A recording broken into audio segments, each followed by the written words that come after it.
Hey everyone! It's great to be back with you all again. I have to say, for fans in the United States like myself, it's been a good time to be a fan of JoJo's Bizarre Adventure. Between the manga finally getting a proper release with some beautiful hardcover volumes to boot, the anime reaching the middle of its 6th major story arc as of the time of this video, and numerous video games finally hitting the US like this one here, JoJo's Bizarre Adventure All-Star Battle for the PS3. Physical copies of the game in the US were limited to Amazon.com and ClubNamco.com, making me very glad I bought it when I did. But how is the game? I admit, it had been a few years since I last picked it up, and the announcement of the upcoming remaster had me curious enough to give it another go and get my thoughts in order. So get your stands ready, charge up your inner Hamon, and let's take a look and see just how well JoJo's Bizarre Adventure All-Star Battle for the PS3 holds up today!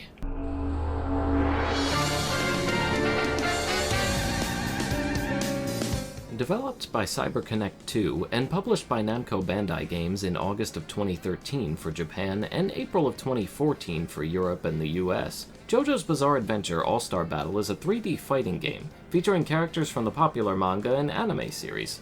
Unlike most anime-based games, which tend to come out after a certain amount of seasons have been released, All-Star Battle is actually based off of all 8 major story arcs of the series, from Phantom Blood all the way up to JoJo Lion. At the time of this game's release, only the first 2 story arcs, Phantom Blood and Battle Tendency, had received proper anime adaptations, not counting the 1993 Stardust Crusaders OVA. And even now, at the time of this video recording, we are only in the middle of getting Stone Ocean, the 6th story arc, represented in anime form for the first time. Seeing all 8 story arcs be represented in some way with voice acting for each and every one of those characters in 2013 was surprising, to be sure.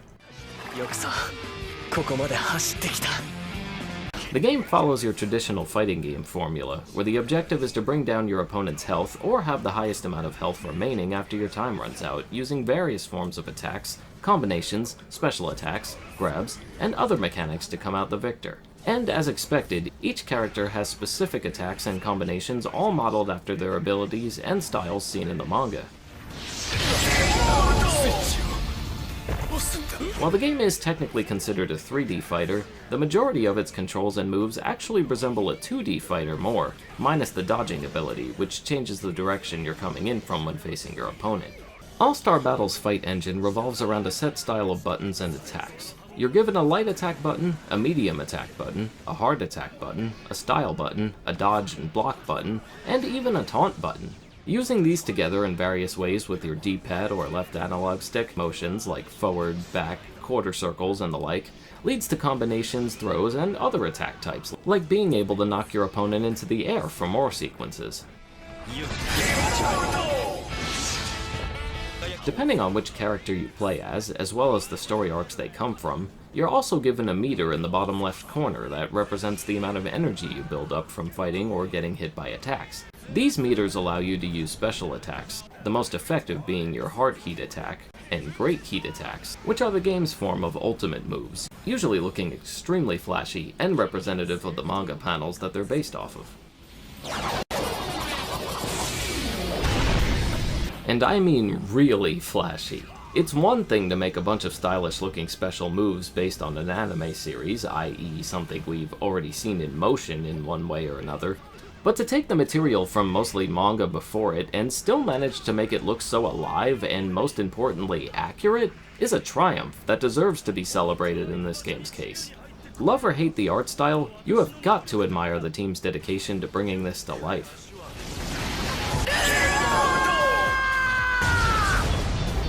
And I'm happy to say that doesn't just stop at special moves either. Each and every one of the 41 characters, with 9 of them being DLC in this game, managed to feel unique in both the way they move and the way they build up their meters to perform special attacks.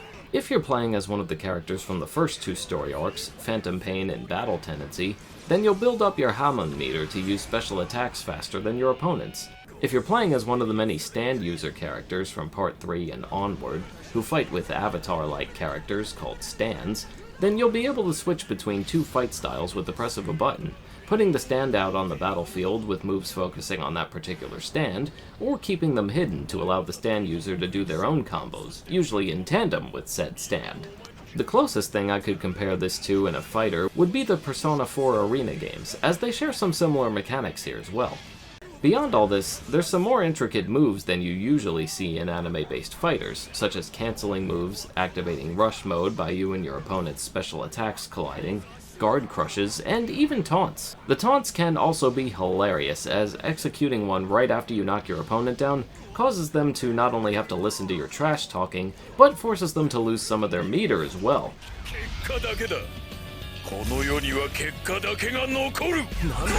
Oh, and let's not forget about the stage hazards. Knocking your opponent down while they're on top of a glowing space on the stage will activate a hazard sequence based off other moments of the series. They're easy enough to avoid, but equally as fun to witness your opponent, or even your own character, getting hit with. And last but not least, you have your finishes. 2 of them are simply caused by defeating or being defeated by your opponent with a special move. But my favorite are the dramatic finishes, in which hitting your opponent with a special attack in just the right part of the stage will cause them to be finished off by various objects, people, and all kinds of other ways in scenes that once again emulate the manga. It's the kind of zaniness that only a franchise like JoJo can give you.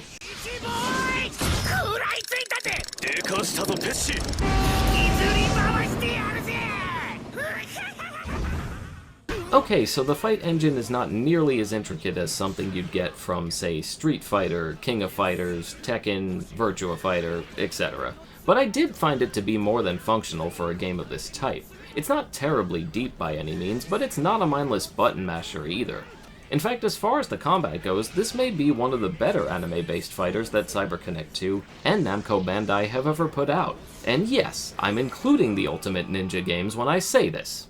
The next thing worth covering would be the gameplay modes you have to choose between. On top of the expected story mode, you're also given a campaign mode, versus mode, practice mode, and in the US version, an arcade mode that was added specifically for that version of the game. The arcade mode works exactly as you'd expect it to, with a set number of fights for your character to go through, all before facing off against a final opponent, and roll credits. But the bulk of your time will most likely be spent in the story and campaign modes. And the story mode certainly gives you plenty to do. You're given a set of missions that you unlock by beating the one before it, following each of the series' original story arcs. Each one gives you specific boosts or handicaps and other hidden requirements called secret missions to carry out. They are initially hidden, but can be bought with in-game currency or unlocked simply by guessing right and performing the required action. Naturally, these secret missions all pertain to the story and are meant to represent specific points in said story. They can range from hitting an opponent with a specific move to performing a specific action around them. Each chapter gives you a ranking up to S, and depending on how high the rank you get, on top of other actions like the number of secret missions completed, you get a set amount of in-game currency to spend on support items, or in the gallery. The game keeps track of each ranking you get and how many secret missions you've completed in each stage. Each time you beat one of these chapters, you unlock and get to play an alternate version of each one, dubbed Another Battle, which lets you play as the opponent against the protagonist from each stage. While not exactly a mind-blowing concept, I did enjoy getting to play certain chapters from the opposite viewpoint. There's also an additional space for the game's various DLC characters, with story chapters representing them and their most iconic moments from the manga. Does this mode have any issues? Well, one, but it's pretty glaring.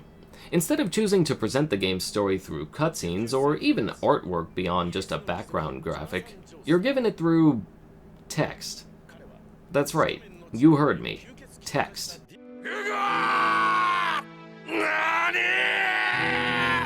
While these walls of text are at least accompanied by some excellent voice acting, it's hard not to look at this and not feel some level of disappointment over what could have been.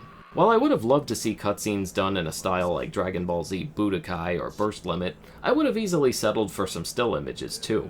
Oh, and if you're a newcomer trying to get into this franchise for the first time, don't expect to make much sense of the bits of story given here. This was clearly put together for longtime fans to jump in and live out their favorite parts of the manga. For everyone else, it's likely to leave you confused, and not in the good way like the manga is known for. With that said, it was at least faithful, and seeing all 8 story arcs of the series represented in any form was still nice. Next up is the game's campaign mode. This is the mode to play if you're looking for some of the more unique items in the game, like special colors, taunts, or other goodies.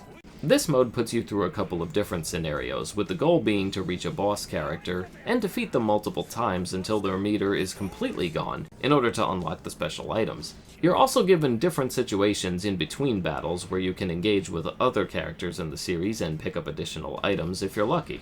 Every action you take is recorded through a power meter up in the top right corner of the screen. Once it runs out, you're forced to either wait in real time for the meter to come back up, or pay an additional fee to unlock more time. Sound like one of those free-to-play mobile game setups? Yeah, you're not alone. In fact, multiple changes were made to the campaign through updates in order to make the whole process less frustrating and money gouging, like lowering the time for a meter button to recharge down to 20 minutes. But even with the fixes, I couldn't help but get a little bored with this mode after a short amount of time.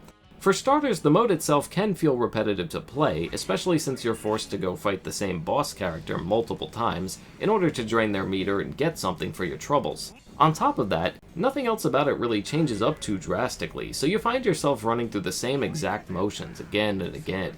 I don't think I would have found this to be so frustrating had the boss fights not required you to defeat them at least 4 to 5 times, just to get the reward from it. Your mileage may vary, but I really couldn't get into this mode at all. Ah, well, I tried. One last thing to note about the gameplay is that the balance of some fighters admittedly could be better. For example, I found the Hammond users from parts 1 and 2 of the story to have a slight advantage over the stand users, due to their ability to build up their meter faster and grant them access to their special moves in a shorter time frame.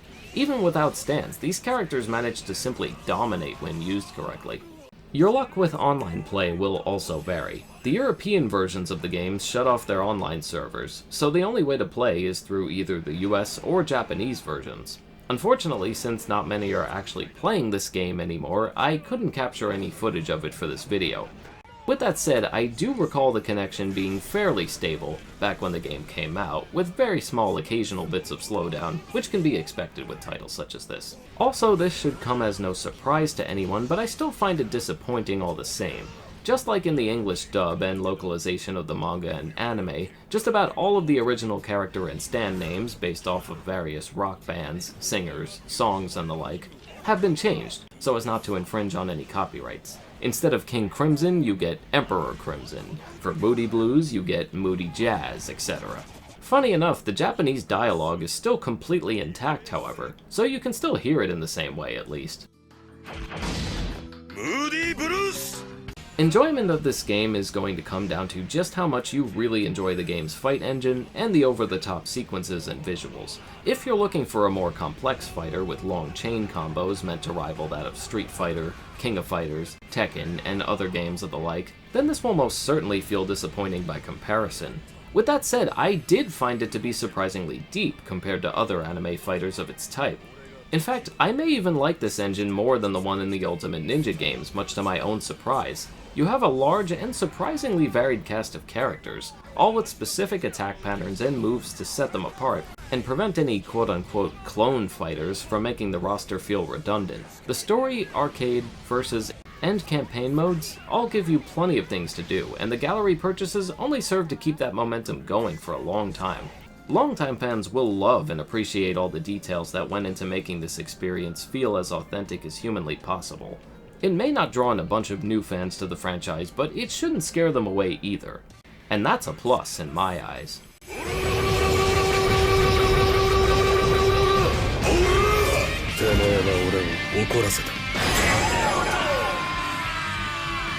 Okay, so this isn't likely to wind up at next year's EVO tournament or anything, but I was still surprised by just how much this title managed to accomplish, especially when you put it up against other anime-based fighters out there.